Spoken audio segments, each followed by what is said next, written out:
আরবের মাটি তখন ছিল আগুনের মতো।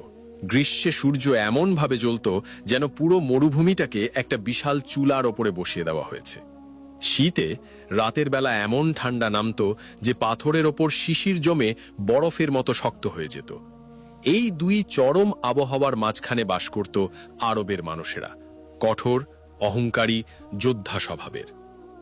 আরব উপদ্বীপের কেন্দ্রে হেজাজের পাহাড় ঘেরা এক উপত্যকায় ছিল মক্কা নগরী। এই নগরীতে চাষাবাদ ছিল না, ফসলের মাঠ ছিল না, নদী ছিল না, চারদিকে শুধু পাথর আর বালি। এই রুক্ষ মাটিতে মানুষ বাঁচবে কিভাবে, খাবে কি, পড়বে কি? কিন্তু আল্লাহর হেকমত বড় অদ্ভুত। এই জায়গাতেই ছিল কাবা ঘর, ইব্রাহিম আলাইহিসসালাম এবং তার পুত্র ইসমাইল আলাইহিসসালামের হাতে নির্মিত সেই পবিত্র ঘর। এই কাবাকে কেন্দ্র করেই আরবের সমগ্র জীবনযাত্রা আবর্তিত হতো। হজের মৌসুমে দূর দূরান্ত থেকে লক্ষ লক্ষ মানুষ আসত, আর এই আগমনের সুবাদেই মক্কা পরিণত হয়েছিল আরবের সবচেয়ে গুরুত্বপূর্ণ বাণিজ্য কেন্দ্রে। এই মক্কার অধিপতি ছিল কুরাইশ গোত্র। কুরাইশ নামটার ভেতরেই একটা দম্ভ আছে। কুরআনের এই সূরায় আল্লাহ যখন বললেন লি ইলাফি কুরাইশ, অর্থাৎ কুরাইশের পরিচিতি ও চুক্তির কারণে, তখন গোটা আরব বুঝত এই নামের ওজন কতটুকু। কুরাইশরা ছিল নবী ইব্রাহিম আলাইহিসসালামের বংশধর। আদনান হয়ে ফিহার ইবনে মালিক পর্যন্ত যে বংশ পরম্পরা, সেই ফিহারের উপাধিই ছিল কুরাইশ। কারো মতে কুরাইশ শব্দের অর্থ হল সমুদ্রের হাঙর, শক্তিমান, প্রভাবশালী, সবকিছু গ্রাস করতে সক্ষম। কারো মতে এটি একত্রিত হওয়া অর্থ বহন করে, কারণ তারা ছিল একতাবদ্ধ। কিন্তু কুরাইশের সবচেয়ে বড় পরিচয় ছিল তারা কাবার খাদেম, কাবার রক্ষক, হজের তত্ত্বাবধায়ক। এই পরিচয়ের কারণেই গোটা আরবে তাদের একটা বিশেষ মর্যাদা ছিল।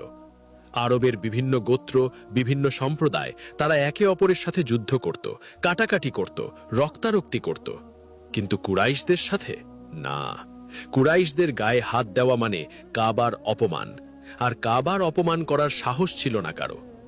এই সুবাদেই কুরাইশদের জীবনে ছিল এক অসাধারণ সুবিধা, নিরাপদ বাণিজ্য। এখন একটু ভাবুন সেই যুগের পরিস্থিতি। আরবের মরুপথে কাফেলা নিয়ে যাওয়া মানে জীবন বাজি রাখা। পথে ডাকাত আছে, বিভিন্ন গোত্রের যোদ্ধা আছে, বালিঝড় আছে, রোদের দাবদাহ আছে। একটা সাধারণ বণিক দলের পক্ষে নিরাপদে দূর দেশে যাওয়া ছিল প্রায় অসম্ভব।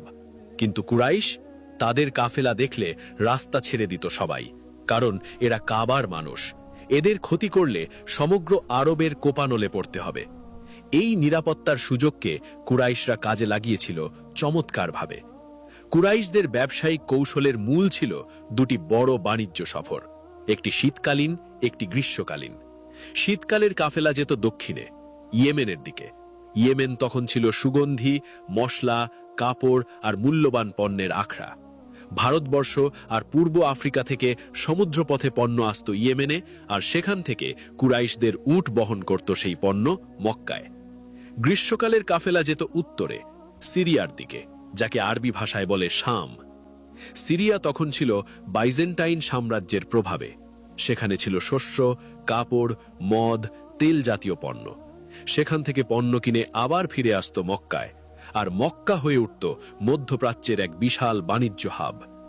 এই দুই যাত্রার কথাই আল্লাহ কুরআনে বলেছেন রেহলাতাশ শিতাই ওয়াস সাইফ, অর্থাৎ শীতকালীন ও গ্রীষ্মকালীন সফর।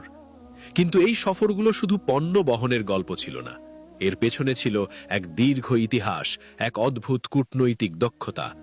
মক্কার ইতিহাসে হাশিম ইবনে আব্দে মানাফের নাম বিশেষভাবে উজ্জ্বল। তিনি ছিলেন নবী মুহাম্মদ সাল্লাল্লাহু আলাইহি ওয়াসাল্লামের পূর্বপুরুষ। এই হাশিমই প্রথম কুরাইশদের সুসংগঠিত বাণিজ্যের ভিত্তি করেছিলেন। হাশিম ছিলেন দূরদর্শী মানুষ। তিনি বুঝেছিলেন কুরাইশদের শুধু মক্কার মধ্যে বসে থাকলে চলবে না, দূর দেশে যেতে হবে, ব্যবসা বিস্তার করতে হবে। কিন্তু তার জন্য দরকার নিরাপত্তার নিশ্চয়তা, দরকার